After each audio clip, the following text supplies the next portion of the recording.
दोस्तों नमस्कार, स्वागत है आपका 4 PM पर। मैं हूं आपके साथ अदिति। अगला उपराष्ट्रपति कौन बनेगा? सेहत नहीं, दबाव के चलते ही धनखड़ साहब को इस्तीफा देना पड़ा, ये तो साफ हो गया है। अगला उपराष्ट्रपति कौन बनेगा ये इसलिए महत्वपूर्ण है क्योंकि मोदी जी अपने किसी वफादार नेता को ये कुर्सी सौंपना चाहते हैं। इस पर हर किसी की नजर है कि आखिर वो नेता कौन है। 4 नामों पर जोरों शोरों से चर्चा चल रही है। इस रेस में 4 बड़े नेता खड़े हैं। सबके सब मोदी के बहुत ही करीबी हैं, वफादार हैं। आप कहेंगे वफादार तो जगदीप धनखड़ भी थे साहब। अपने कार्यकाल में उन्होंने सिर्फ बेइज्जती झेली मोदी के चलते, मोदी की चरण वंदना करने के चलते। फिर भी उन्हें हटाया गया ना। इसीलिए अब देखना जरूरी है कि किसे बनाया जाता है उपराष्ट्रपति, किसे उपराष्ट्रपति की कुर्सी सौंपी जाती है। चुनाव आयोग ने नोटिफिकेशन जारी कर दिया है। जी हां, इलेक्शन कमीशन ने बुधवार को यानी आज के दिन कहा है कि उसने उपराष्ट्रपति पद के लिए चुनाव कराने की प्रक्रिया शुरू कर दी है और संसद के दोनों सदनों के सांसदों के निर्वाचक मंडल का गठन भी कर दिया गया है। एकदम फटाफट ये सारा काम हो रहा है। इलेक्शन कमीशन ने कहा कि वो उपराष्ट्रपति चुनाव के लिए निर्वाचन अधिकारियों की लिस्ट को भी अंतिम रूप दे रहा है। बस एक दिन के भीतर ये सब कुछ निर्वाचन अधिकारियों की लिस्ट भी, सूची भी तैयार की जाएगी, तैयार एक तरीके से कर दी जाएगी। इलेक्शन कमीशन ने क्या कहा कि तैयारियां पूरी होने के बाद जल्द से जल्द उपराष्ट्रपति चुनाव कार्यक्रम की घोषणा हम करेंगे।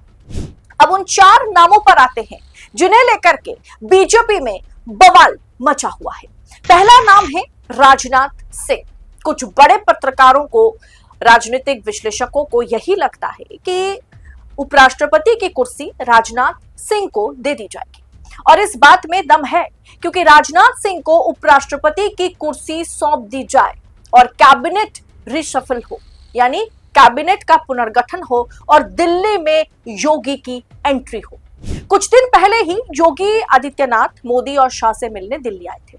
तब भी इस बात पर चर्चा थी कि योगी आदित्यनाथ को मुख्यमंत्री पद से हटा करके दिल्ली लाया जाएगा और यूपी में जो जातीय समीकरण बिगड़ गया है, जिस तरीके से ओबीसी वोटर्स बीजेपी से दूरियां बना रहे हैं, केशव प्रसाद मौर्य को सीएम बना करके आला कमान अपना ओबीसी वोटर्स को बीजेपी के साथ जोड़ के रखना चाहते हैं और इसीलिए राजनाथ सिंह कैबिनेट से उपराष्ट्रपति, योगी की मोदी कैबिनेट में एंट्री होगी। यही एक थ्योरी जो है माना जा रहा है। इसमें एक और नाम है, दूसरा नाम है वीके सक्सेना। जी हां, 67 साल के वीके सक्सेना जो पिछले 3 सालों से दिल्ली के उपराज्यपाल बने हुए हैं। आम आदमी पार्टी की सरकार में नाक में दम करने का काम जिन्होंने किया, पिछले कुछ समय से उनके किसी बड़े कार्यभार के लिए पद छोड़ने की चर्चा भी चल रही है कि उन्हें बड़े कार्यभार संभालने का मौका मिलेगा, इसलिए वो एलजी का पद भी छोड़ सकते हैं। पूर्व कॉर्पोरेट जगत के व्यक्ति वीके सक्सेना ने आप सरकार यानी आम आदमी पार्टी सरकार के प्रशासनिक कदमों को स्पष्ट रूप से रोक करके दिल्ली की राजनीति में भूचाल ला दिया था। इसके बाद दिल्ली में बीजेपी की सत्ता में बीजेपी काबिज होती है, बीजेपी की सरकार बनती है और इन तमाम चीजों के लिए वीके सक्सेना को जिम्मेदार माना जाता है। आम आदमी पार्टी के नाक में दम करना और बीजेपी सरकार के लिए एकदम आप कह सकते कि रेड कार्पेट बिछा के रखना कि उसे सत्ता मिल जाए। दिल्ली सरकार में नियुक्तियों से लेकर के दिल्ली जल बोर्ड से संबंधित नीतियों तक वीके सक्सेना पूर्व मुख्यमंत्री अरविंद केजरीवाल के लिए एक रोड़ा बन गए थे और एक तरीके से वीके सक्सेना के जरिए ही अरविंद केजरीवाल की सरकार को हमेशा से उन पर प्रहार किया गया, अरविंद केजरीवाल पर प्रहार किया गया। केजरीवाल और उनकी पार्टी बुरी तरीके से चुनाव हार गई, इसके लिए वीके सक्सेना को श्रेय जाता है।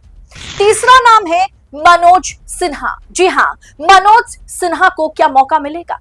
67 साल के मनोज सिन्हा केंद्र शासित प्रदेश जम्मू कश्मीर के उपराज्यपाल के रूप में 6 अगस्त को अपना 5 साल का कार्यक्रम पूरा कर रहे हैं।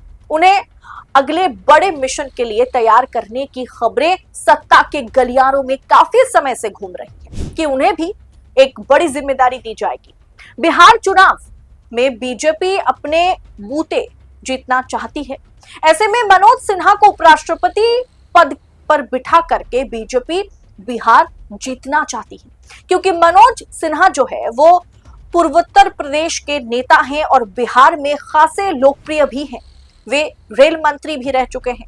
सिन्हा ने अनुच्छेद 370 के निरस्त होने के बाद जम्मू कश्मीर में स्थिरता लाने में भूमिका निभाई, ऐसा उनके समर्थकों का कहना है।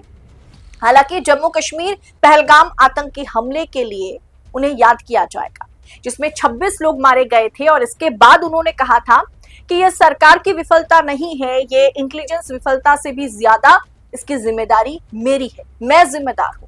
उन्होंने खुद का मतलब एक तरीके से आप कह सकते हैं खुद को तौहीन करते हुए नजर आए थे। सरकार पर सवाल ना दागे जाए, सरकार को कटघरे में खड़ा ना किया जाए, इसीलिए उन्होंने खुद की कुर्बानी दी। जिम्मेदारी उन्होंने ले ली कि ये मेरी विफलता है, ये मेरी जिम्मेदारी है कि 26 लोग जम्मू कश्मीर में मेरे एलजी रहते हुए मारे गए, इसकी जिम्मेदारी मैं लेता हूं। अब सामने बिहार चुनाव है, बिहार से उनके अच्छे खासे ताल्लुकात हैं। क्या उन्हें उपराष्ट्रपति का पद दिया जाएगा? बड़ा सवाल है। चौथा नाम है हरिवंश। जी हां, हरिवंश की दावेदारी अभी भी मजबूत है। वर्तमान में वे राज्यसभा के उपसभापति हरिवंश को सरकार का विश्वास प्राप्त है।